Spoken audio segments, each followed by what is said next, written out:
তো নমস্কার, চলে এসেছি আর একটা নতুন ব্লগ নিয়ে। তো আজকে আমাদের এই ব্লগটা যেদিনে দেখানো হচ্ছে সেদিন হচ্ছে পুরীতে আমাদের দ্বিতীয় দিন। তো সকালবেলায় আমরা উঠে চলে এসেছি বাস স্ট্যান্ডে, কারণ আমাদের বাস বুক করা ছিল আজকে পুরো পুরীর সাইট সিন ঘোরাবে। তো সেই জন্যই আমরা চলে এসেছি 7:30টার মধ্যে বাস স্ট্যান্ডে, কারণ 8টার সময় আমাদের বাসটা ছেড়ে দেবে। তো সেই জন্যই আমরা চলে এসেছি বাস স্ট্যান্ডে। আর এখানে আমাদের হোটেল থেকে বাসটা বুক করা ছিল, তো পার হেড 350 টাকা করে নিয়েছিল, আর এসি বাস বুক ছিল। তো সেই জন্যই আমরা সবাই এসে আগে বাসে উঠে পড়েছি। আর এখানে বাসে ওঠার পরে গাইড দাদা আমাদের বুঝিয়ে দিচ্ছে যে আমাদের কি করতে হবে না করতে হবে, কারণ সেইভাবেই আমাদের পুরো ট্যুরটাকে ঘুরতে হবে, সাইট সিনটাকে। তো সেই জন্য উঠে আগে কন্ট্রাক্টর দাদা আমাদের বলে দিল আমাদের কি করতে হবে না করতে হবে।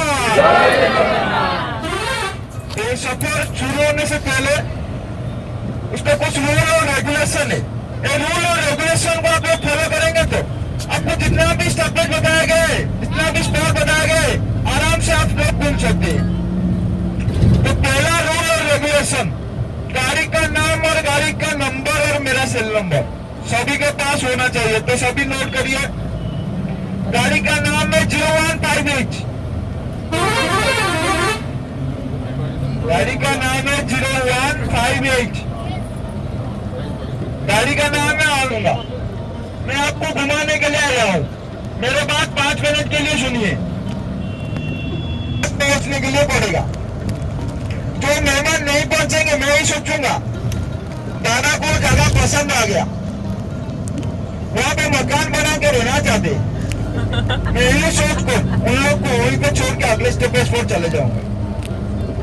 उन लोग के लिए अलग एक ऑप्शन है। ऑप्शन क्या है ना, पिछले टूरिस्ट गाड़ी पे दोबारा किराया देकर फिर हमारे गाड़ी के पास पहुंचने के लिए पड़ेगा।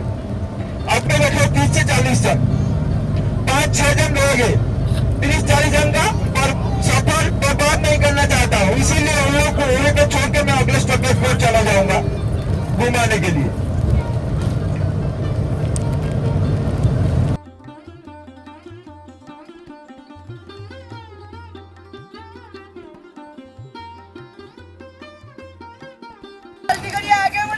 চলো চলো চলো।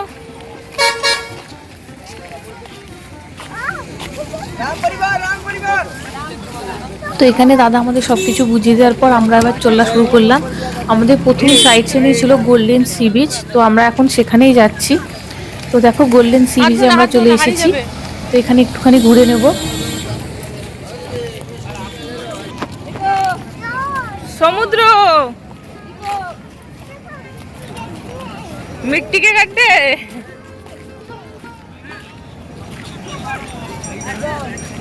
এখানে নিচে নামবো না।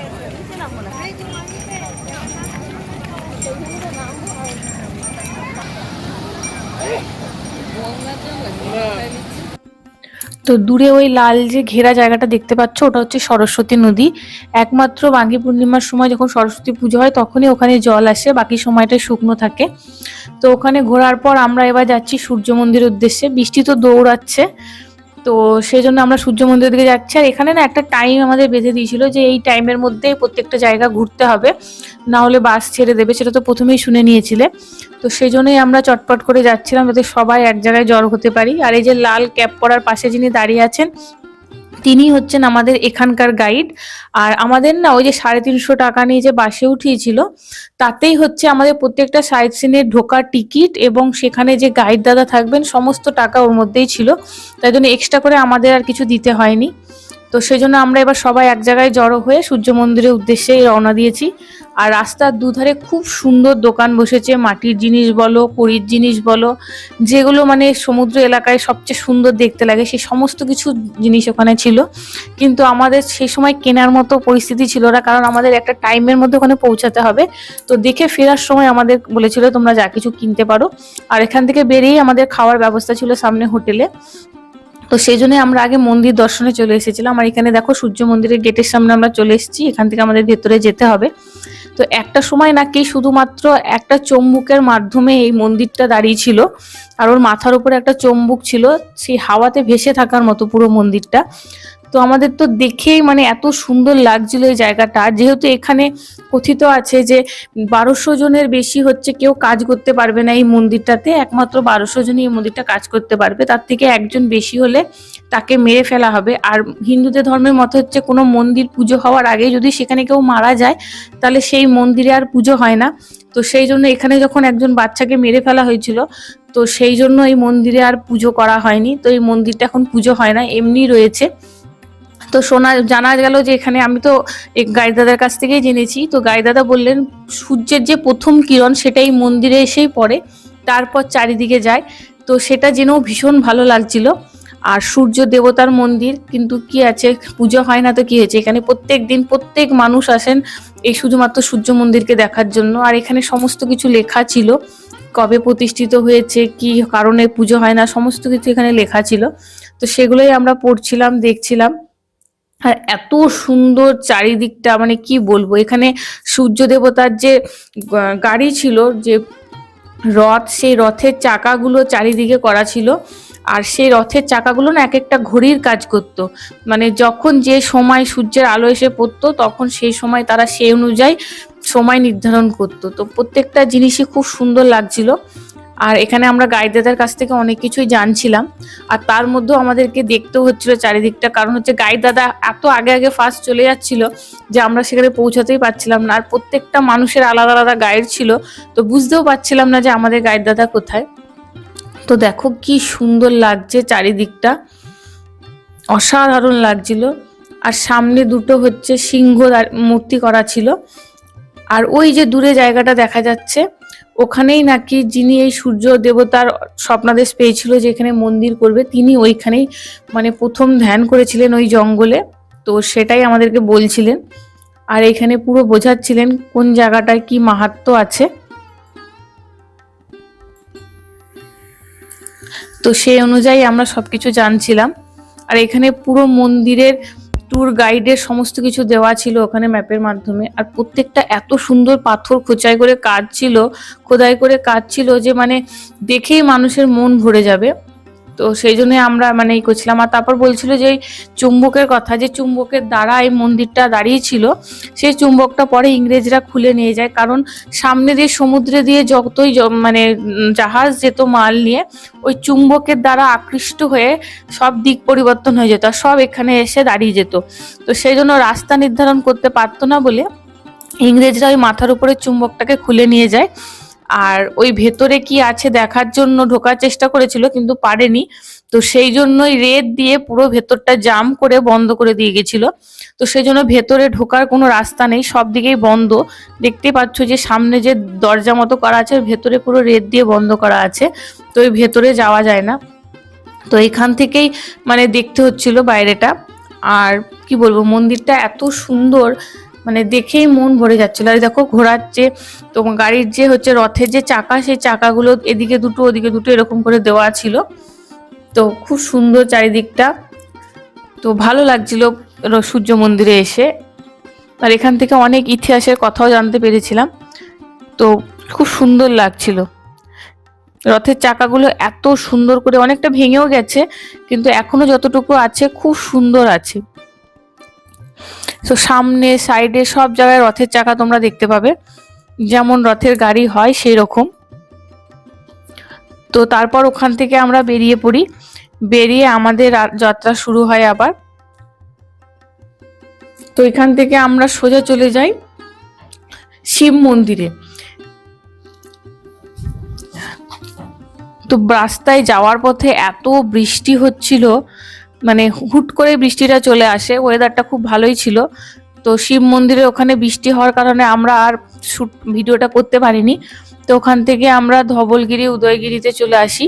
তো দেখতেই পাচ্ছ এত বৃষ্টি হচ্ছিল যে ভালোভাবে আমরা ঘুরতেও পারছিলাম না। আর পাহাড়ের গায়ে না এত মানে স্লিপি ছিল যে আমরা যে ঠিক মতো যাবো সেটাও যেতে পারছিলাম না। গুহাগুলো দেখো, এত সুন্দর খাঁজ কাটা কাটা গুহা, তো খুব সুন্দর ছিল। তো বৃষ্টির কারণে আমরা উদয়গিরি যেতে পারিনি, আমরা শুধু ধবলগিরিটা দেখেই চলে এসেছিলাম। তারপর আমরা সোজা চলে আসি নন্দনকাননে। নন্দনকাননে ঢোকার মুখেও আবার সমানে বৃষ্টি শুরু হয়ে যায়। তো সেই জন্য আমরা এক সাইড করে দাঁড়াই, আর আমাদের যে বাসের কন্ট্রাক্টর দাদা ছিল সেই আমাদের এখানকার টিকিটটা কেটে দিচ্ছিল, কারণ যেহেতু আমাদের ওই টাকার মধ্যেই সবকিছু ইনক্লুডিং ছিল, তো সেই জন্য আমাদের আর এক্সট্রা করে কিছু টাকা দিতে হয়নি। তো উনি টিকিট কেটে আমাদের হাতে দিয়ে দেন, তারপর আমরা সবাই ভেতরে চলে যাই। আর আমাদের বলে দিয়েছিল 1 ঘন্টার মধ্যে ঘুরেই আমাদের চলে আসতে হবে, তো সেই জন্য আমরা একটু ঝটপট করেই যাচ্ছিলাম। আর এত বৃষ্টি হচ্ছিল সে মানে যাওয়াই যাচ্ছিল না ভেতরে, প্রচন্ডই বৃষ্টি হচ্ছিল। তো এই ভেতরে ঢুকে আমাদের তো বৃষ্টির মধ্যে আর হেঁটে যাওয়াটা সম্ভব ছিল না, আর অনেকটা বড় ছিল নন্দনকাননটা। তো সেই জন্য সৈকত চলে গিয়েছিল টিকিট কাটতে, ওর ভেতরে গাড়ি ছিল, ওই গাড়িতে টিকিট কেটে নিয়ে তারপর আমাদেরকে এগোতে হতো। তো সেই জন্য আমি এখানে আবার বৃষ্টিকে একটু হাঁস পাখি এগুলো দেখানোর জন্য নিয়ে এসেছিলাম। তো দেখো কি সুন্দর লাগছে চারিদিকটা। তো বৃষ্টিকে আমি দেখাচ্ছিলাম, দেখো তুমি। তো এই দেখো গাড়ির আমাদের টিকিট কাটা হয়ে গেছে আর আমরা গাড়িতে উঠেও পড়েছি। তো এই গাড়িতে মানে 50 টাকা করে পার হেড হচ্ছে টিকিট লেগেছিল। আর এই গাড়িগুলো না একবারই টিকিট কাটতে হবে, তারপর তোমাদের মানে প্রত্যেকটা জায়গায় কোথায় কি আছে সেখানে আমাদেরকে নামিয়ে দেবে। তারপর আমরা সেই জায়গাটা ঘুরে নেবো, দিয়ে আবার এসে গাড়িতে উঠে পড়বো সেই একই টিকিটে।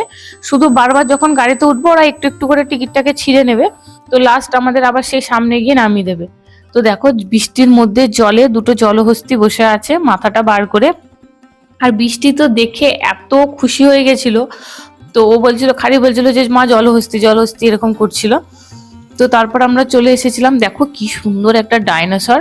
এই ডাইনোসরের মুখে আমাদের মানে শরীরের মাঝখান দিয়ে আমাদের ঢুকে যেতে হবে, কারণ এর ভেতরে ছিল স্নেক, মানে এর ভেতরে সব স্নেকদেরকে রাখা ছিল। তো সেই জন্যই আমরা ভেতরে চলে যাচ্ছিলাম। আর বৃষ্টি তো ভয়ে ঢুকতেই চাইছিল না, যে বলছিল যে না আমি ডাইনোসরের মধ্যে চলে যাব। তো আমরা প্রথমে ভাবছিলাম এখানে মনে হয় একটা স্নেক থাকবে, কারণ কিন্তু ওখানে কিছু ছিল না। তো সেই জন্য আমরা অন্যদিকে আবার চলে যাই। আর ভেতরটা না এত ভয় লাগছিল, মানে সাপের আওয়াজ আসছিল যে কি বলবো, মানে প্রচন্ডই ভয় লাগছিল ভেতরটাতে। তো সেজন্য আমরা ভয়ে ভয়ে ভেতরে ঢুকছিলাম।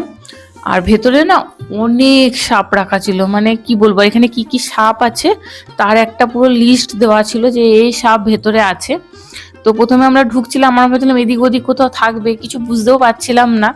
তো তারপর দেখলাম না এইদিকে সব রাখা আছে এ হাতে, আর সব কাচের ভেতরে রাখা আছে। তো আমরা দেখার চেষ্টা করছিলাম, আর যেহেতু বৃষ্টি হচ্ছিল ওদের ভেতরটা তো ফাঁকা, তো সাপগুলো না সব ভেতর দিকে গুটিয়ে মুটিয়ে শুয়েছিল। তো প্রথমে চট করে দেখা যাচ্ছিল না যে সাপটা কোথায় আছে না আছে। আর বৃষ্টি ভয়ে ওর পাপার কোলে উঠে গেছিল, যে বলছিল না আমি নিচে নামবো না। তো সেই জন্য ওকে কোলে কোলে নিয়ে দেখাতে হচ্ছিল।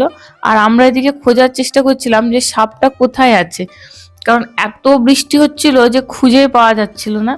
অনেকক্ষণ ধরে দেখার পর তারপর দেখা যাচ্ছিল, দেখো দূরে একটা সাপ গুটিয়ে শুয়ে আছে ওই ঝোপটার মধ্যে। দেখা যাচ্ছে কিনা ততটা জানি না, কিন্তু দেখো একটা সাপ শুয়ে আছে। তো এটা ছিল কিং কোবরা। কিং কোবরা অনেকগুলোই ছিল, আর এখানে একটা সাদা ইঁদুর ওদের খাওয়ার জন্য রাখা হয়েছিল ভেতরে। তো সেই জন্য এই আর একটা কিং কোবরা দেখো দূরে গুটিয়ে কেমন শুয়ে আছে ওই গুহাটার মধ্যে। অনেক জাতের কিং কোবরা ছিল, তারপরে তোমার হচ্ছে পাইথন ছিল, অনেক কিছুই ছিল, কিন্তু সবই মানে গুটিয়ে গুটিয়ে শুয়েছিল, দেখাই যাচ্ছিল না ঠিক মতো করে। তো একটা বড় লাগুনা ছিল, লাগুনাটা এমনভাবে শুয়েছিল মানে কি বলবো এত সুন্দর লাগছিল দেখতে, খুব সুন্দর লাগছিল দেখতে। আর এগুলো মানে কি মনে হয় যতই দেখো মনে মন ভরে না, তো ভালোই লাগছিল দেখতে। আর বৃষ্টিকেও দেখাচ্ছিলাম, প্রত্যেকটা জিনিস চেনাচ্ছিলাম, তো ওরও ভীষণই ভালো লাগছিল। ছোট বাচ্চাদের দেখবে এইসব জিনিস দেখতে বেশি মজা লাগে, বাইরে বাকি আর কোনো কিছু ওদের মজা লাগে না। তো ওকে সেজন্য দেখাচ্ছিলাম, আর আমি নিজেও মানে দেখে খুব খুশি হচ্ছিলাম, সেটা আমাকে দেখে তোমরা বুঝতেই পারছো। তো ওই ভেতরে দেখো একটা বড় পাইথন শুয়ে আছে, আর এত মোটা, মানে আমি তো মানে সৈকতকে বলছিলাম ওর সামনে যদি আমাকে ছেড়ে দেওয়া হয় আমাকে মনে হয় এক নিঃশ্বাসে খেয়ে ফেলবে। তো দেখে মানে কি বলবো, আর আমি ফার্স্ট টাইম দেখছিলাম, তো ভালো লাগছিল দেখতে। আর বৃষ্টিকেও দেখাচ্ছিলাম, কিন্তু যদি বৃষ্টিটা না হতো ওগুলো হয়তো বাইরে থাকতো আরো ভালো করে একটু দেখতে পেতাম। তো সেই জন্য একটু মানে খারাপ লাগছিল, বাকি সব ঠিকই আছে। আর এখানে দেখো কত ধরনের কচ্ছপ, অনেক ধরনের কচ্ছপ এখানে রাখা ছিল। আর বৃষ্টিকেও দেখাচ্ছিলাম যে দেখো এগুলো হচ্ছে কচ্ছপ।